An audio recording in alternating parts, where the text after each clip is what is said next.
I caught my wife going to a couple's dinner with her boss, so I showed up unexpectedly, and when she saw me, she turned pale, as if she knew the truth was coming before the excuse. I waited until dinner was over, approached the table, and simply said, "You chose the wrong side of history." That night, I packed up what was mine and ended the cycle without screaming. She tried to call me, her voice trembling, her gaze confused between guilt and fear, but I was no longer the man who needed an explanation. There was something in her eyes that confessed far more than words could dare. And the truth is, I didn't need proof when my intuition had been screaming inside my chest for weeks. I just didn't want to listen. I didn't want to believe. Because loving someone makes us naive, makes us optimistic even in the face of the obvious. But there, at that table lit by candles and false promises, naivete died. And in its place was born a silence, cold, clean, and definitive. Inside, I was shaking. On the outside, I looked too sober for someone who'd had the ground ripped out from under them. The people around me continued to pick up their utensils, pretending not to see what they were seeing. She lowered her eyes. The man next to her pretended to answer a phone call. And I just took a deep breath, approached her chair, and whispered, "Do you know what you lost, or will you only understand when you're truly alone?" No answer. Just silence. A silence that night, screamed inside my suitcase as I packed our picture frames, our souvenirs, and that pair of cups we'd bought in Paris, saying they'd be for our winter Sundays. I packed everything. Except love. I left that right there, on the bed, still warm from the last night we shared. In the days that followed, I understood that grief over betrayal comes in layers. First comes the anger, wanting to break everything, scream, demand satisfaction. But then comes the pain, realizing that the one you loved was no longer the person who came home yesterday. Then comes the emptiness, a living absence, that walks around the house with you, that lies beside you and wakes you in the middle of the night with questions that will never have satisfactory answers. I tried to carry on. I forced myself to smile at friends, to reply to messages with yellow emojis, and to say everything was fine, when in reality, I couldn't even remember what the food I ate tasted like. Everything seemed gray, tasteless, without light. Until one day, out of nowhere, without warning, I breathed, and the pain didn't hurt as much. Maybe it was the beginning of healing. Maybe it was just fatigue. Time passed. And what was once an unbearable void became space. Space to rediscover myself, to understand my own shortcomings, and also to accept that no one destroys a marriage alone, but that betrayal, that is a lonely choice. She did it. She chose it. I stayed.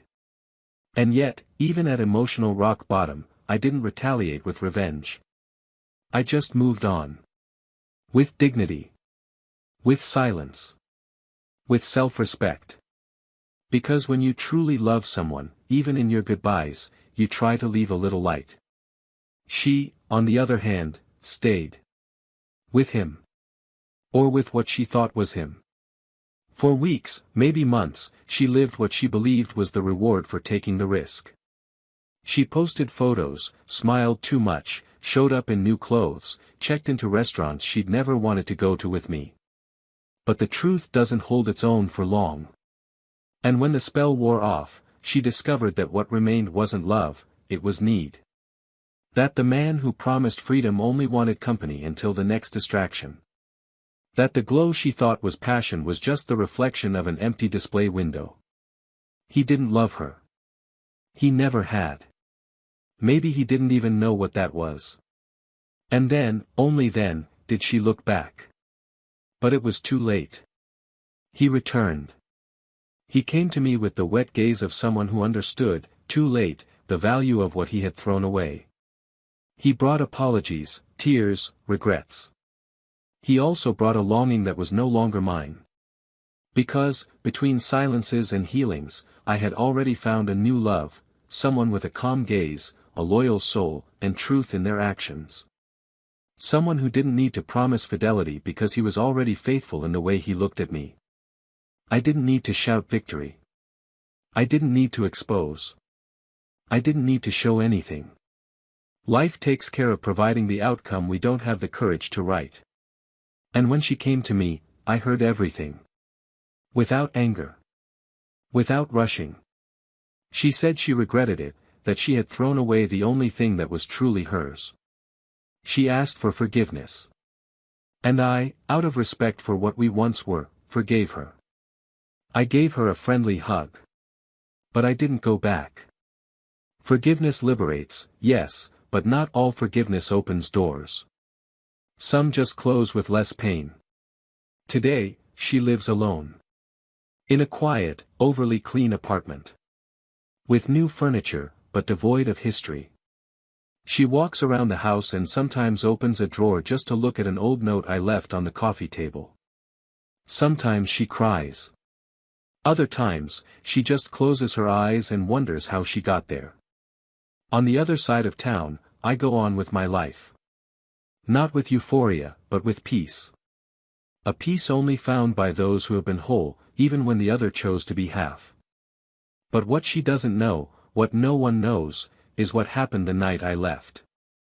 Because that night, after packing my bags, after saying everything I needed to, I did something that would change everything. Something she'll only discover much later, when fate decides to reveal itself. And when that happens, perhaps she'll realize that the greatest loss of her life wasn't her husband. It was the man who would have stayed, if she had stayed too. This isn't a story about betrayal. It's about choices. It's about what's lost when you gamble on the ephemeral, thinking it's eternal. And it's, above all, about the silence that remains when apologies come too late. What happened after that night, is what truly changed everything. Welcome to the channel. Here, we don't romanticize or justify cheating, ever. All the stories we tell are fictional, but inspired by cruel reality of those who have been betrayed and know the pain of disappointment. Our goal is clear, to show that betrayal destroys lives, breaks trust and almost always leaves scars that time does not erase. Get ready. What you're about to hear is more than just a story. It's a warning. An impact. An open wound in the form of a narrative. Take a deep breath. Because you're about to start a shocking story. His name was Daniel, and to outsiders, he was the kind of man who carried serenity even through the toughest decisions. A man of simple yet intense gestures, with a look that spoke louder than his words and a rare patience, the kind life tends to teach only to those who have endured much in silence. He worked in photography, not commercial photography, not the kind of photography for magazine covers or grand events, but the kind of photography of small emotions, spontaneous gestures, subtle smiles, intertwined hands, exchanged glances that last only a second. He photographed what he called invisible moments, because he believed that love lived precisely in the details no one noticed. He was effortlessly kind, and he had one of those souls that makes you want to care for someone before you even understand why. Her name, in turn, was Laura. And there was a kind of radiance about her that was difficult to describe. It wasn't exactly beauty in the classic sense, but a presence. An energy. He had a mesmerizing way of speaking, a sharp wit, and a confidence that sometimes bordered on the dangerous. He worked in communications, a digital marketing strategist at a mid-sized company, and he knew how to move masterfully in the spaces he occupied. He knew how to use words, silences, and glances. She was admired by many, not just for her competence, but for her ability to make people feel seen. She had ambitions, big dreams, and a rush. A lot of rush. And perhaps that was where the silent abyss that, unnoticed, began to form between her and Daniel lay. They met in an unlikely way, in a free creative writing course neither of them intended to take, but both ended up signing up for at the urging of friends. It was one of those coincidences that doesn't seem accidental. In the very first exercise, when they had to write a farewell letter to someone they loved, Daniel wrote about a love he never had the courage to live, and Laura wrote about a love she had and lost out of pride. When they read to each other, there was a silence between them that wasn't awkward, it was a recognition. As if, somehow, they'd known each other for a while. They started talking after the course, extended the evening at a nearby cafe, and from then on, they grew closer with a frightening naturalness. Soon, they were immersed in each other. They shared books, coffee, rainy Sundays, playlists, improvised recipes, unfinished texts. And laughter. Lots of laughter. At first, they seemed to fit together in an enviable way. Daniel was calm where Lara was intense. She was drive, he was structure. She lit up the room, he made it safe. For a long time, that was enough to sustain their relationship. Friends said the two had a rare chemistry together. And they did. But over time, what was complementary began to become a contrast. She wanted more movement, more recognition, more experiences. He wanted depth, more time, more roots, more silence. It wasn't a lack of love, it was misalignment. But no one knew yet. They lived in a small but cozy apartment on the 8th floor of a low-key building. The kind of home that breathes life into its details. On the wall, pictures taken by Daniel and quotes chosen by Lara. An old sofa that had been the scene of many lazy nights and serious conversations. A kitchen with worn pots and pans, but full of memories. A corner with piles of books, forgotten wine glasses, and notes stuck to the fridge with messages like, "Today you choose the soundtrack," or "I'll be back with bread and poetry." They were small gestures, small habits, but they revealed an intimacy built with patience. With presence. On weekends, he liked to go to the park early, walk with his camera in hand, and observe strangers as if collecting stories that would never be told. She, on the other hand, would sleep in, check emails, stay up to date on trends, and chat in work groups even after work hours. Not out of obligation, but out of passion. She loved what she did, and this love consumed her in a way that sometimes distanced her from other things. Daniel didn't demand anything. He observed. Silently. Carefully. But inside him, something was beginning to weigh heavy. The space that had once been theirs alone now felt too full. Occupied by absences that couldn't be named, but could be felt. Lara was grateful. She knew what she had. She knew who she had. But sometimes, even knowing, she forgot. Not out of malice, but because life demanded so much of her that time to truly look seemed scarce. And Daniel was the kind of man who didn't beg for attention. He simply moved away slowly, as if respecting even his own abandonment. Some nights, while she typed frantically on her laptop, he simply watched her. He thought about saying something, but remained silent. Other times, she would flop down on the couch and pour out her work problems, and he would listen with the same patience as always, offering tea, a hug, and silence. They still loved each other. But there was a kind of distance between them that couldn't be measured in meters or hours. It was the distance of time not spent together, of listening that didn't happen, of words that were spoken and others that died along the way. Dinners together became rarer. Deep conversations gave way to summaries of the day. Sex, though still present, no longer had the same sparkle as when they surrendered themselves like someone discovering themselves. Everything still existed.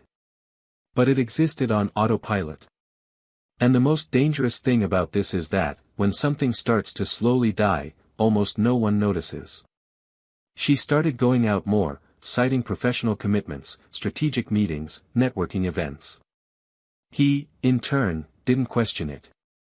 He simply supported her. "You're shining," he'd say. And she smiled, but there was something in her gaze that wasn't exactly pride.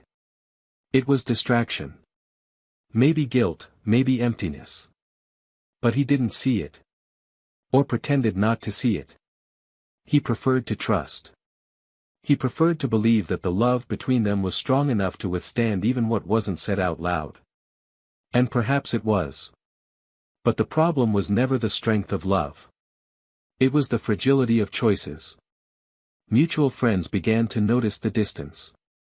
Some of Lara's friends asked if everything was okay.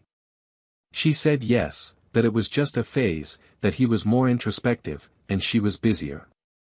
No one suspected anything beyond that. After all, the photos on Instagram still showed kisses and smiles. And at social gatherings, the two still seemed complicit enough for no one to suspect. Daniel, though quieter, still held her hand in front of others. Laura, even distracted, still looked at him as if remembering the reason she fell in love. But in the silence of the house, in the darkness of the bedroom, the absences screamed. She began to save memories in hidden folders on her phone. Deleted messages, broken calls, promises made at odd hours. Small things. Things that, taken alone, could have been mere distractions, neediness, impulses. But when added together, they formed the beginning of something bigger. Something she hadn't yet named, but which already occupied an emotional space that was no longer Daniel's. And maybe that wasn't the worst part. Maybe the worst part was that she knew. She knew the risk. She knew the value of what was at stake. And yet, she continued to tread that fine line between curiosity and destruction. Daniel, on the other hand, began to feel a diffuse anguish. He wasn't sure what it was, but her laughter no longer seemed as spontaneous. Her touch no longer held the same warmth. Sometimes she kissed him hurriedly, as if making an automatic gesture. Other times, she avoided contact, claiming tiredness. And he respected this. He always respected it. But he began to record it in his photographs, as if capturing the pain of others was a way to silence his own. His portraits became sadder, more intense. The smiles he photographed seemed fake. Or perhaps they were mirrors of his own. They still slept in the same bed. But dreams were no longer shared. The intimacy that once connected them now seemed habitual. There was still love. But it was a stifled, tired love, struggling to survive amidst emails, meetings, cancelled dinners, and half-hearted kisses. And no one dared say aloud what the silence already screamed. And it was in this scenario, between a denied absence and a love still breathing through life support, that everything began to crumble. Slowly. Silently. Like an invisible crack that, little by little, turns the entire house into ruins. And no one saw it. No one, except time. And time, as always, takes its toll. The following weeks brought a strange stillness, as if the couple's routine were merely a sequence of commitments fulfilled out of obligation rather than desire. The days dawned with the same coffee, the same good morning, and the same light kiss, too quick to be felt, too polite to be intimate. Daniel was beginning to perceive the signs more clearly, though he still interpreted them with hope. Laura continued her fast-paced professional life, involved in larger projects, impactful campaigns, and constant meetings. Her cell phone, once merely a work tool, now felt like an extension of her body. It was always with her, face down on the desks, with silent notifications and unlocked by biometrics. Daniel wasn't the type to spy. He believed in trust as a foundation, until that foundation began to crumble on its own. One night, while she was showering, the device vibrated insistently on the kitchen counter. He hesitated for several seconds, but didn't touch it. The vibration stopped. Then it started again. And stopped again.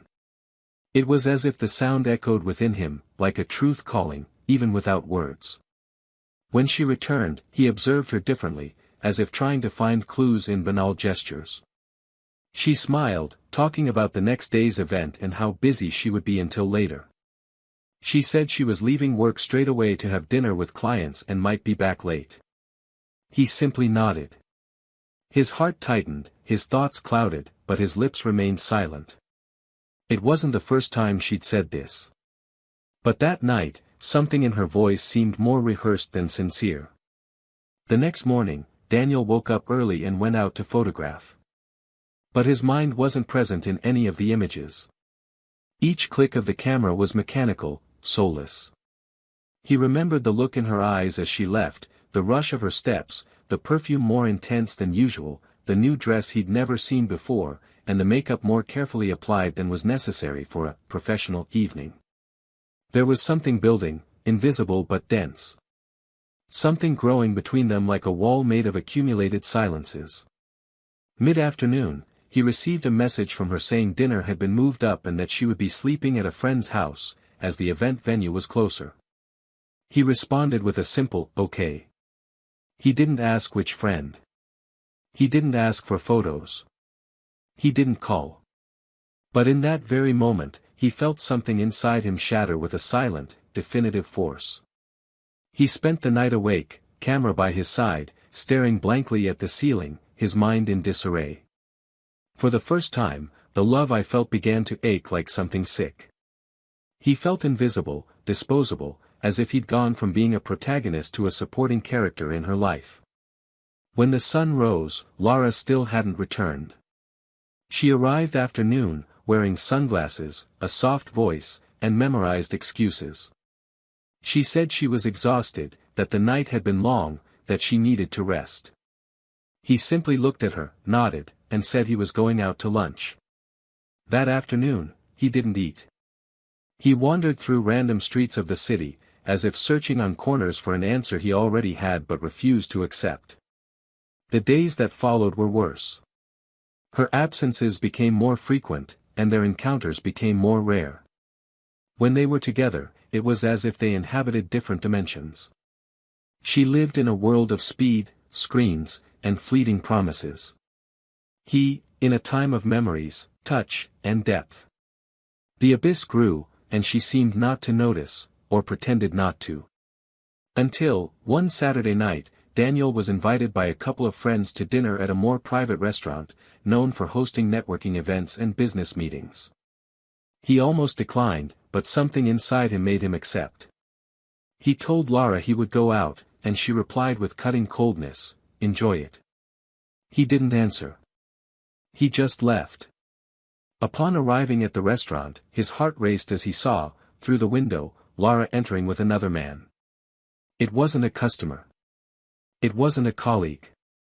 It was someone holding his waist with the intimacy of someone who already knew the way. Daniel felt his blood run cold, but he didn't move. He watched. They were led to a reserved table. Smiles, subtle touches, glances. His hand on hers. She tossed her hair to the side with that vain gesture he knew so well. And in that moment, Daniel understood there was nothing left to rescue. She wasn't losing herself. She had already surrendered. He remained on the sidewalk for a few minutes. He wanted to leave. He wanted to pretend he hadn't seen her. But something inside him, perhaps a remnant of wounded dignity, made him walk through the door. He entered with firm steps. There was no more pain there. Only a certainty. He walked to their table. She saw him. And the second their eyes met, the world seemed to stop. Her smile faded. Her face drained of color. Her eyes filled with a silent panic, like someone who sees the truth arrive before the excuse.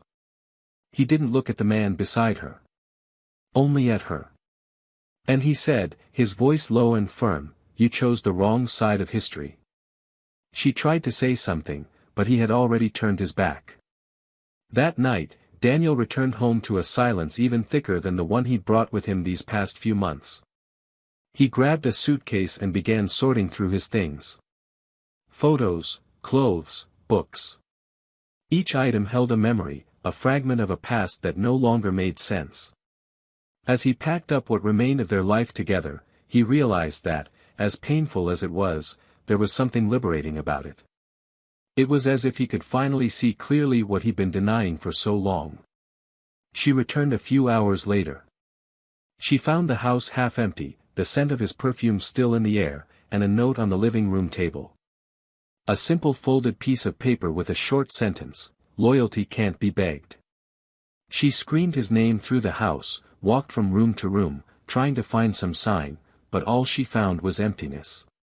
She sat on the sofa and remained there, hugging her own legs, her eyes wide open and her heart racing with a despair she couldn't yet name. Only then, as an afterthought, did the tears begin to well up. The next day arrived without answers. Daniel disappeared from social media, didn't respond to messages, or answer calls.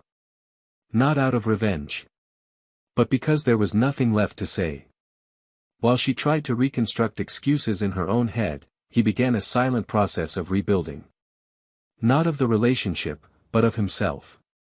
That's when he realized that, even though the love was still there, dignity needed to come first. He started walking more, talking to old friends, revisiting places he used to frequent alone. She, on the other hand, began to experience a kind of emotional disconnect. She tried to keep up appearances at work, but felt the weight of guilt in the details. The smells of the house, the music he listened to, the movies they watched together, everything seemed to scream his absence. She began reviewing old messages, photos, videos. She remembered the letters he wrote on birthdays, the simple dinners with makeshift candles, the lazy Sunday mornings. And what once seemed small now loomed large like an unbearable echo. She tried to reach out. She texted, emailed. She called. But the silence was absolute. And the more the silence grew, the deeper she sank into regret. She began to mentally revisit every decision that had led her there. The excuses she'd made. The dates she'd arranged. The lies she'd told. And, little by little, she began to realize that what she'd thrown away wasn't just a relationship, it was a haven. A love that sustained her even when she didn't realize it. Meanwhile, Daniel began to reclaim parts of himself that had been forgotten. He rediscovered writing. He resumed an old personal photography project. And he met new people. Not in a rush, not urgently. But with the serenity of someone who had already lived through the worst and was now searching for truth. He wasn't looking for a new love. He was simply looking for peace. But what Laura didn't yet know was that behind that night when everything fell apart lay something she could never have imagined. A revelation that wasn't just about betrayal, but about something deeper, more intimate, more definitive. And when that truth came to light, what she felt now, guilt, regret, pain, would seem like just the beginning of what was yet to come. The following weeks were a mix of silence and reconstruction. Laura, immersed in an automated routine, tried to carry on as if it were possible to put her heart on airplane mode. She went to work, smiled when she needed to, answered emails, avoided the most intimate questions, and, at the end of the day, returned to an apartment that now seemed too big. She had moved some things, changed the sheets, put away the picture frames, but no external change could muffle the echo of emptiness. In every corner of the house there was a hidden memory. The chair he liked to sit in with a book, the favorite cup she hadn't yet had the courage to use, the scent of his cologne that seemed to cling to the closet, even after the clothes were gone. Deep down, Laura silently hoped that time was just a pause. That he would return. That it had all been just a temporary escape. But the days passed, and time, instead of healing, seemed to deepen the distance. Daniel, for his part, harbored no hatred. What he harbored was something harder to translate, a mixture of maturity and emotional exhaustion. He didn't want to relive the pain, nor seek revenge. He simply wanted peace. He knew that some mistakes cannot be mended. But that didn't stop him from feeling. Love, when true, doesn't fade with a betrayal. It bleeds slowly, until it dries. And even after that, it leaves scars that hurt when touched. Still, Daniel continued steadfastly. One step at a time. Connecting with new people, rekindling old friendships, and allowing himself, for the first time in a long time, to think of himself before anything else. It was on a cold afternoon, near the end of a literal, internal winter, that Laura appeared. She knocked on the door unexpectedly, her face clean, makeup free, as if she were shedding her armor to ask for forgiveness with bare skin. Daniel hesitated before opening the door, but he did. There was nothing more to fear. She entered with small, almost embarrassed steps, and stood before him, as if before a court. Her eyes searched his, but he kept his gaze calm and distant, as if watching a story that has already ended. She began by saying she knew she had no right to be there, but she needed to speak. She said that, in the first few days after the separation, she tried to carry on, feign normalcy, believing it was all just a passing consequence. That the other man she'd gotten involved with wasn't exactly a mistake, but an escape from herself. That she wasn't seeking betrayal, she was seeking novelty. And that only after losing Daniel did she understand that what they had wasn't routine, it was root. That she had confused stability with boredom. Loyalty with predictability.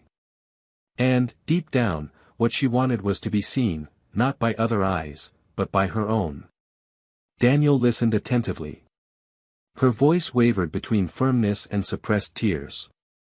She said she didn't expect reconciliation, but she needed to apologize. Not for what she'd done to him, but for what she'd done to herself.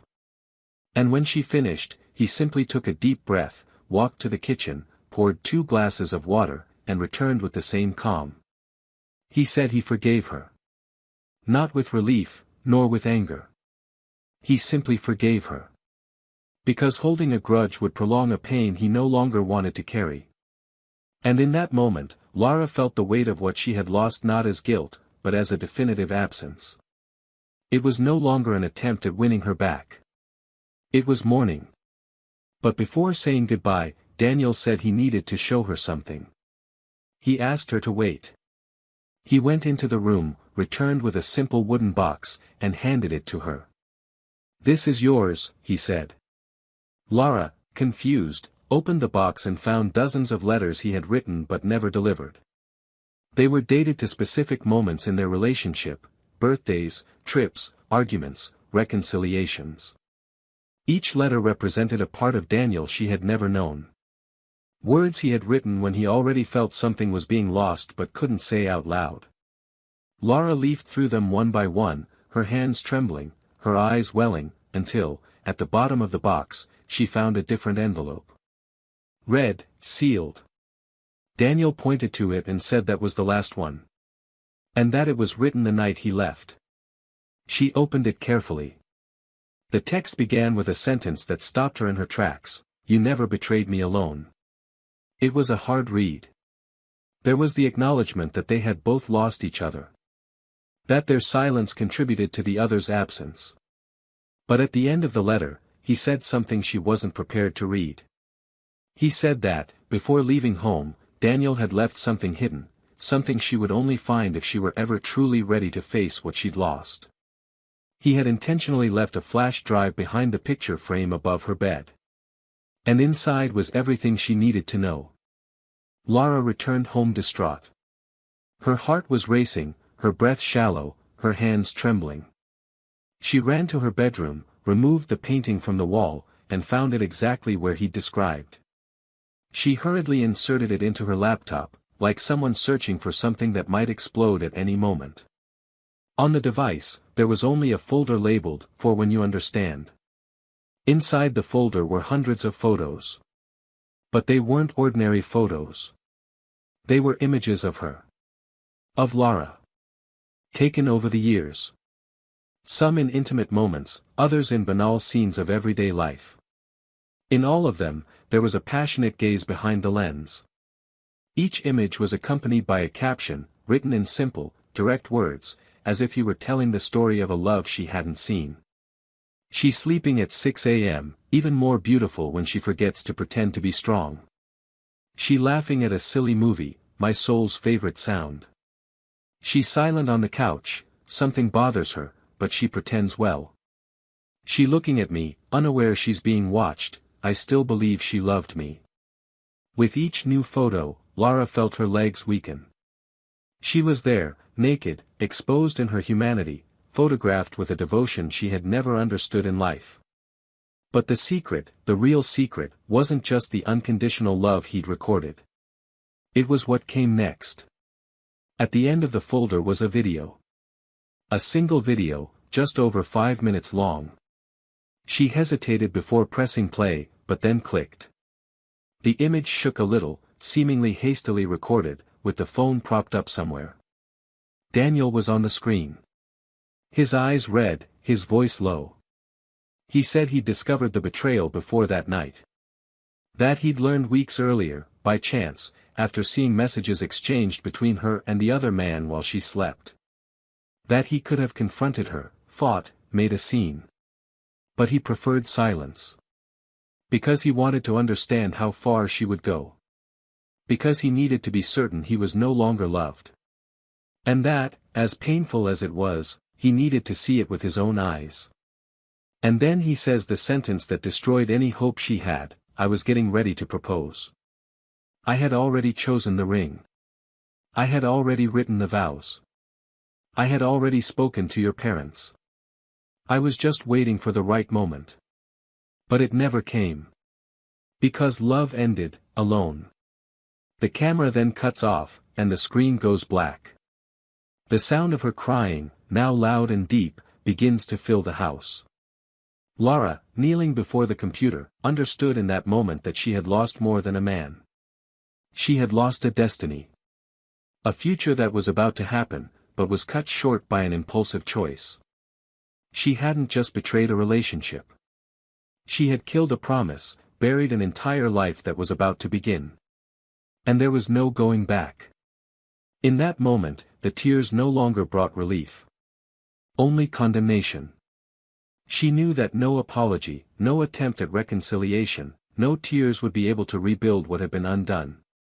Because what is lost through truth can be regained. But what is lost through silence and the absence of love cannot be returned. And there, alone, surrounded by the images of a love that contemplated her even when she couldn't see it, Lara understood that the betrayal wasn't the end.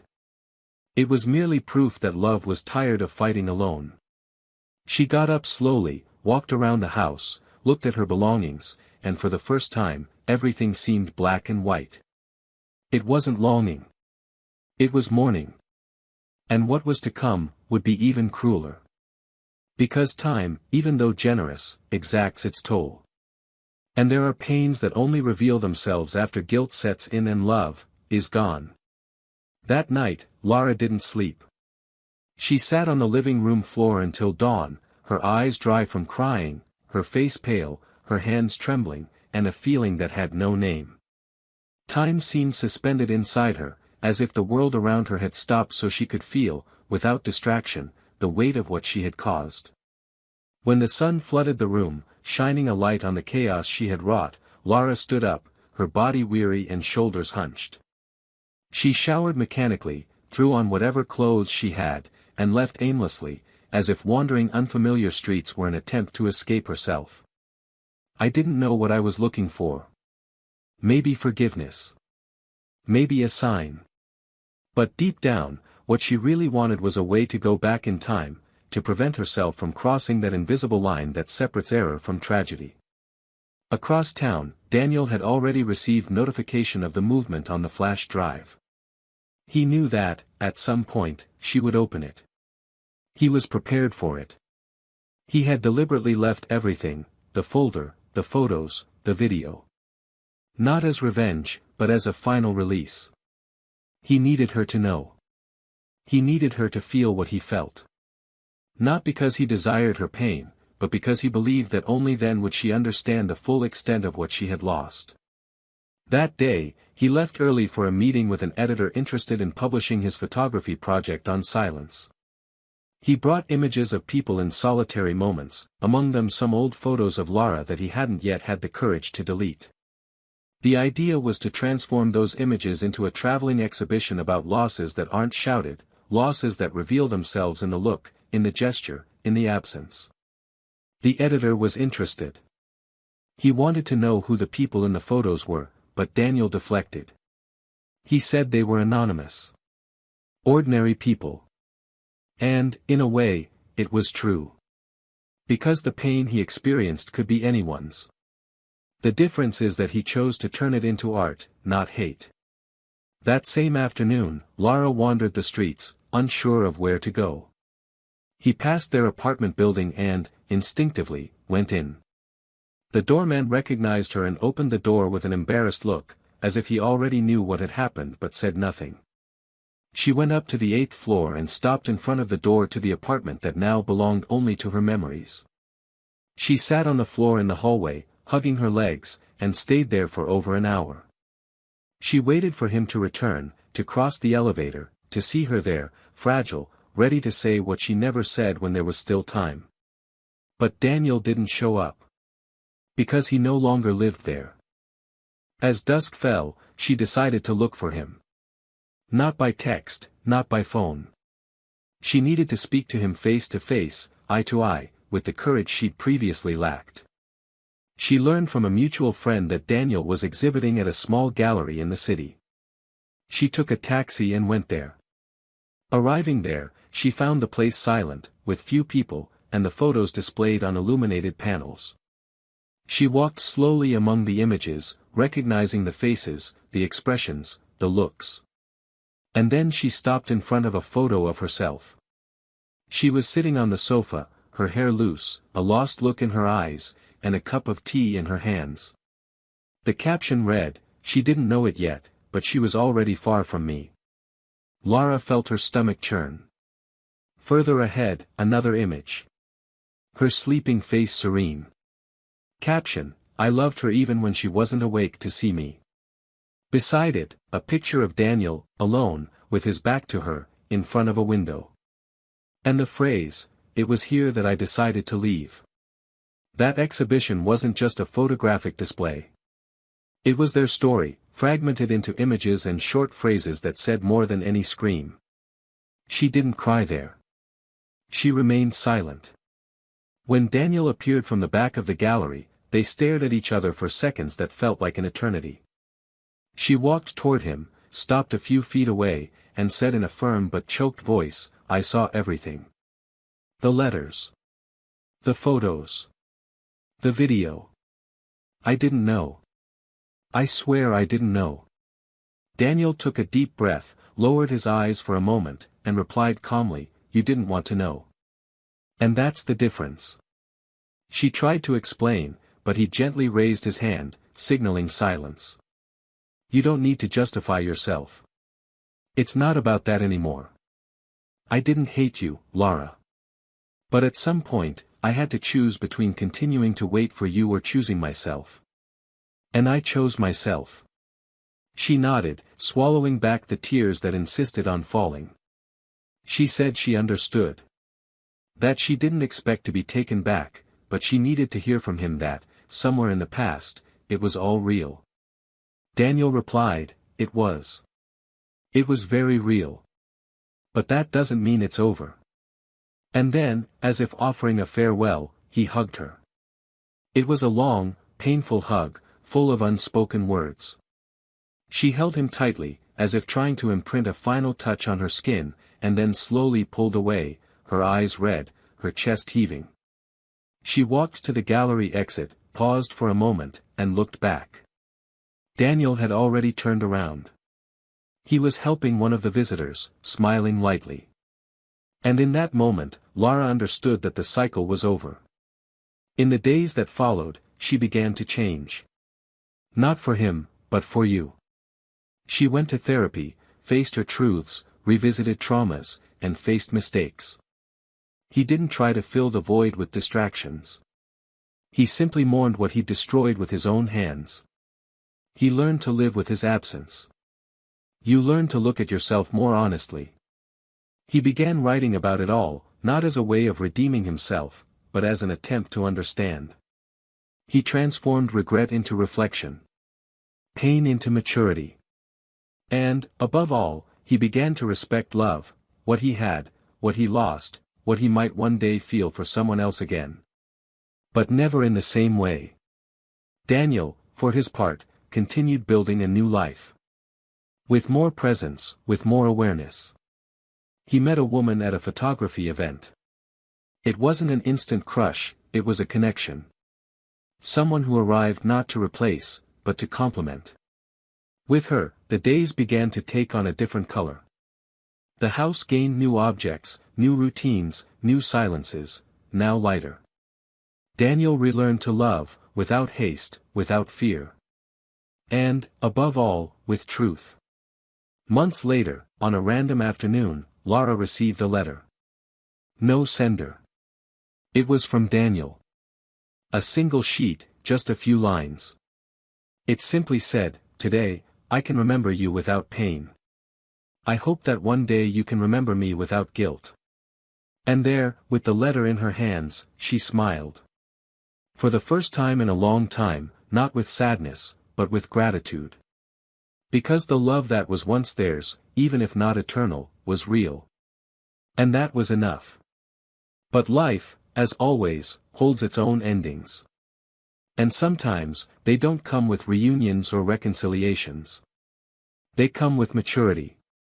With growth. With peace. Daniel and Laura went their separate ways. Parallel. Distant. But forever marked by a story that, even though it ended, taught more than any happy ending. Because love, when true, never dies. It only learns to exist in silence. The time that followed that silent reunion in the gallery was different for each of them, but equally definitive. There were no promises, no open possibilities. There was an acceptance born not of resignation, but of the mature awareness that certain bonds, however intense, were not meant to last forever. Daniel returned home that night certain that he had closed a cycle not only with her, but with everything that phase represented. He no longer carried pain, no longer held resentment. There was a kind of calm relief, the kind of peace that comes when you have the courage to let go of what no longer fits, even if it cost you part of your soul. He didn't touch the old photos again. Not out of anger, but because he no longer needed to relive anything. Those images had served their purpose as memories, and memories, sometimes, need only be preserved, not nurtured. Laura, on the other hand, began to walk a slower path, full of small stones that demanded attention at every step. After the last letter, she spent days unable to touch anything else of his. She put the flash drive, the photos, and the letters in a box and locked it in the closet, as if she understood that some pains don't need to be revisited every day to be respected. She began writing by hand again, something she hadn't done since adolescence, filling notebooks with reflections, confessions, and fears she'd never dared to face head-on. She questioned her own choices, not with self-punishment, but with clarity. She gradually understood that the betrayal she committed wasn't just physical. It was emotional, silent, and perhaps deeper than any touch.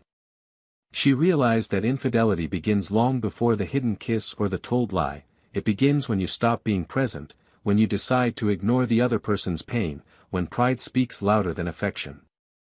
The moral dilemma that gnawed at her wasn't about having made a mistake.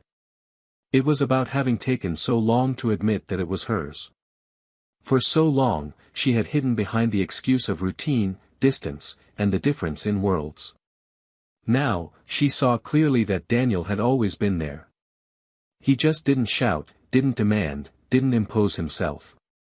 He loved silently, but with such a deep surrender that she mistook it for complacency. And when she tried to find outside what she already had inside, she destroyed something that would take years to truly understand. In a therapy session, while talking about the longing she still felt, the psychologist said something that pierced her like a dagger. Do you miss him or the version of yourself that existed beside him? She remained silent for long minutes. And then she understood. The absence wasn't just his. It was hers. Who she was before she crossed that line of no return. Meanwhile, the new woman in Daniel's life made herself present without occupying forced space. She was someone who arrived slowly, without intrusion. Someone who didn't ask for proof, who didn't question the past, who didn't compare, she simply existed there with a lightness he no longer remembered was possible. They had a relaxed, but not shallow, relationship. Together, they were building a new way of loving, unhurried, without idealizations. She knew part of his history, enough to understand the wounds, but not so much to be trapped in the shadow of another woman. She respected Daniel's silence, but also challenged him to speak more. She showed, with her actions, that she wasn't there to compete with what had passed, but to be present in what was to come. And that was enough. On a cloudy Sunday, Laura decided to go to the bookstore she usually went to with Daniel. It was almost a masochistic choice, but she had to face that place. She sat on the same sofa in the reading area, picked up a random book, and leafed through it without really reading. Within minutes, she felt a presence nearby. It was a woman with white hair and kind eyes. They exchanged a few words about the weather and the silence of the place. The woman, unaware of anything, said a phrase Lara would never forget: "Life is like that, sometimes we only understand love after it's gone. The important thing is not to let guilt rob us of what we can still be." And there, without knowing why, she cried. She cried in front of a stranger, as if that phrase had unlocked something she already knew but couldn't yet accept. It was no longer about winning Daniel back. It was about reclaiming her own worth. About becoming someone who, in the future, wouldn't hurt anyone else in the same way. The following week, while sorting through old work emails, she stumbled upon a folder of photos Daniel had taken for an advertising project of hers years ago. At the time, he had offered to help, even without charge. Reviewing those images, she saw for the first time how dedicated he was, even when he wasn't seen. Care was taken in every frame, every edit, every detail. Daniel had always been like this. He gave even when the other person didn't realize they were receiving. And now, with eyes trained by pain and absence, Lara saw. She saw everything.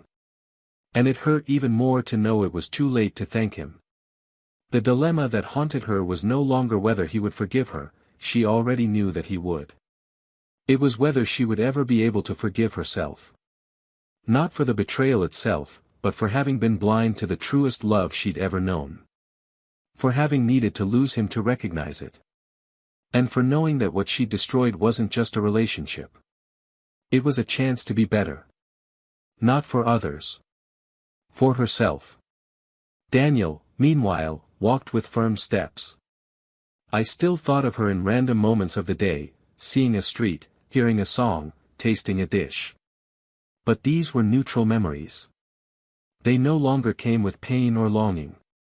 They were like leaves falling at the end of autumn, still beautiful, but part of a season that had passed. He enjoyed the life he was building. He had learned to trust again, to open up, to allow another person to see him fully. And this didn't erase the past. It only showed that, yes, it is possible to move on after disappointment. It is possible to love again. But, most importantly, it is possible to love yourself enough to accept nothing less than reciprocity. And so, they both continued, in different directions. With marks that wouldn't disappear, but that, instead of paralyzing, taught. Lara, little by little, resumed her career with a different outlook. More human, more sensitive, less impulsive. She began teaching workshops on emotional ethics in corporate environments, addressing topics such as empathy, listening, and presence. Perhaps it was her way of repairing, even symbolically, the damage she'd caused. Daniel, meanwhile, was preparing a new exhibition, this time, not about silence, but about new beginnings. Images of people who had overcome losses, who rebuilt bonds, who learned to live with what was left. There was still one last scene to be experienced between them. Not to reconnect, not to seek redemption. But to maturely close what, for so long, had been open only emotionally. One day, by chance, or by what fate insists on calling coincidence, they met at a photography fair. It was a small event, and neither of them knew the other would be there. When they saw each other, there was no exaggerated surprise. There was just a knowing look. She smiled serenely. He smiled back. They walked to one of the booths, standing side by side before a picture depicting two different trees, their roots touching underground. She commented, almost in a whisper, that the image said it all. He simply said that some connections, even invisible ones, never break. And that was it. No exchange of numbers, no invitations, no hopes. Just a mutual acceptance that they were part of each other. And now they belonged in different places. Leaving the event, Lara walked alone, but with firmer steps than before. She no longer carried the weight of regret and so much pain. She carried responsibility. And that was what made her a new woman. Daniel, in turn, found his companion waiting for him outside, sitting on the steps with a calm smile. He approached, took her hand, and together they walked toward a future that, though uncertain, had something the previous one had lost: balance. Their story didn't have a happy ending in the traditional sense. There was no reconciliation, no second chance. But there was happiness. The happiness of paths that, though separated, were forged consciously. And now, everything was moving toward the most important outcome of all, the one in which each learns to be whole, even far from the one they once loved. 2 months after that last chance encounter at the photography fair, the world around her seemed to have moved on, but inside Lara, a process was still in motion. It wasn't suffering, nor was it hope for a return, but something she took a while to name: resignification. The memories that had previously come with tears and regret now surfaced with a different weight, no longer as open wounds, but as sensitive scars. She began visiting new places more often, meeting people who knew nothing of her story and, therefore, looked at her without the shadow of what she had been. With these people, she relearned to talk about herself, to listen unhurriedly, to not shy away from silence. Still, from time to time, there would be that involuntary pang in her chest when she came across something that reminded her of Daniel, a song, a newspaper photograph with a similar aesthetic to his, a phrase he would have said differently. They were ownerless memories, which now belonged only to absence. On a particularly introspective night, he decided to visit the sea. Alone. He'd rented a simple cottage on the beach they'd often visited together in the early years, but now he'd chosen a different inn, a different view. She was willing to change the landscape, even if her soul was still reluctant to fully embrace the new. She walked barefoot on the cold sand, breathing in the salt and silence of the deserted shore. She stopped in front of the waves, looked at the horizon, and felt the weight of what she still carried, but this time without wanting to punish herself. It was simply an acknowledgement. She forgave herself, finally. Not because I deserved it, but because I needed it. And in the end, she understood that self-forgiveness isn't a certificate of innocence, but permission to move on. He returned to the cottage that night with wet feet and a lighter soul. Daniel, for his part, also followed. With firm steps, yes, but still attentive to his feelings. He knew that new beginnings require care, and so he maintained a relationship with his new partner built on sincere conversations, small kindnesses, and an awareness he might not have had before. There was no rush, but there was surrender. And little by little, he began to realize that loving again didn't mean erasing the past, but allowing the present space to grow. Together, they took short trips, discovered hidden cafes, and shared comfortable silences. She didn't try to be different from Lara. She didn't try to be better.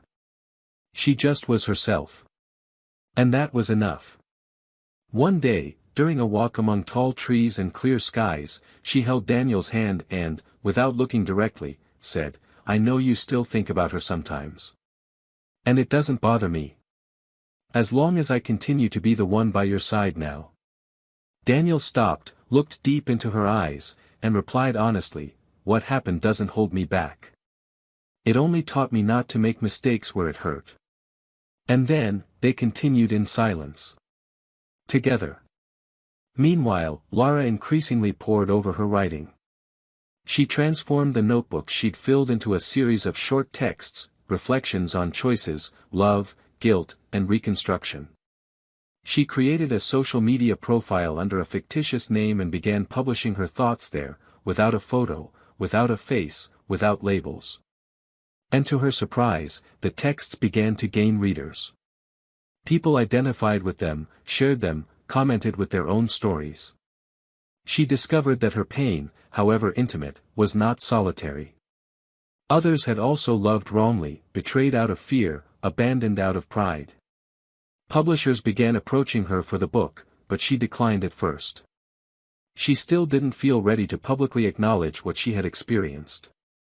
There was something sacred in letting that truth exist simply as loose words in the world, without needing a face to support them. On a clear Sunday, while reviewing her writing in a coffee shop, a young woman approached, cell phone in hand, eyes shining. She asked if she was the author of the profile. Lara hesitated. The girl insisted, "It's you, isn't it?" I recognized your writing style. I read all your writing. You saved my relationship. Lara smiled in surprise.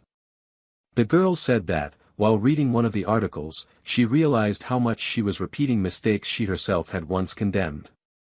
She said that, thanks to that writing, she found the courage to talk to her husband, acknowledge her mistakes, and rebuild their relationship. Lara thanked her, still unsure of how to respond.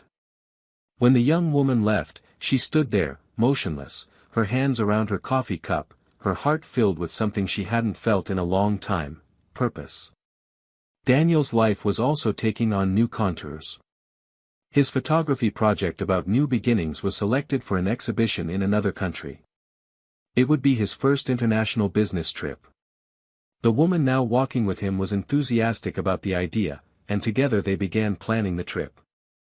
In the midst of organizing, while sorting through some old files, Daniel found a photo of Lara, one he'd never exhibited or put on a flash drive. It was different from the others. She was looking directly into the lens, with a tired but sincere smile. It was a raw, imperfect image, but there was something about it that made him pause. He didn't miss her. He felt respect. He put the photo in an envelope, wrote on the back, "Part of the story that made me who I am today," and put it in the box where he kept his unexhibited records. It was his way of sealing the past. Of recognizing that even what ends in pain can have been beautiful while it lasted. Amidst this process of mutual maturation, the world moved on. New seasons arrived, people married, others separated, dreams were built, shattered, and rebuilt. And in the midst of all this, Lara received an unexpected invitation to participate in a panel on modern love and forgiveness at a university. At first, she declined. She didn't see herself as someone who could teach anything. But the organizer insisted, saying her writing had deeply touched the students. After days of reflection, she accepted. She took the stage with cold hands and a trembling voice, but as she spoke, she gained confidence. She told her story without naming names, without assigning blame. She spoke of betrayal, regret, loss, and what she learned about herself. At the end, she received a standing ovation. For the first time, she understood that her pain had become service. And that, perhaps, this was true redemption, using mistakes as a bridge, not a prison. Later that week, walking alone through a bookstore, she came across a newly released photography book with Daniel's name on the cover. She leafed through it carefully. Each page offered a new perspective on new beginnings, perspectives that said everything without saying anything. On one of the last pages, a text he had signed read, "All pain offers us two paths, repetition or transformation. I chose the latter." She closed the book, her eyes brimming with tears. There was nothing more to say. But there was much to feel. That same night, he wrote the final column for his profile. He spoke of a love that didn't end, but transformed into self-love. About a loss that taught us more than any victory. And about the beauty of letting go of those who once held us, even if only with love. He concluded with a sentence that summed up everything he had experienced up until that point: some endings aren't sad. They're just necessary. As she posted the text, she turned off her phone, looked out the window, and felt the wind gently touch her face. She didn't know what would come next. But she knew, finally, that she was ready. And when, in the silence of the night, she closed her eyes, she didn't think about Daniel, or about guilt. She thought only of the woman she had become. And she smiled. Time passed slowly. Months became years, and with them, the scars of what had been experienced ceased to be open wounds and became part of each person's inner landscape. Lara and Daniel never saw each other again. After that last event, where their eyes said everything words could no longer say, there were no more messages, no more accidental reunions. Only a silence that didn't hurt, but also didn't forget. A silence that, for both of them, signified respect and maturity. Life continued, but fate, as always, held one final twist: subtle, precise, cruel, and, at the same time, liberating. 2 years after it all ended, Daniel released his second photography book, this time titled Irreplaceable. It was a project that mixed images of ordinary people with anonymous letters sent by followers who told stories of definitive loss, of lovers, of parents, of children, of themselves. On one of the central pages, there was a photo of a woman's back facing the sea, her arms crossed, gazing into the distance. The caption was short, "She was never the same again." And that was her greatest punishment. He didn't mention names or dates, but those who followed his journey, especially her, knew there was a final message. An elegant, melancholic, and true final point. The book became a success, and Daniel became recognized not only for his technical talent, but for the depth with which he transformed silent pain into visual art.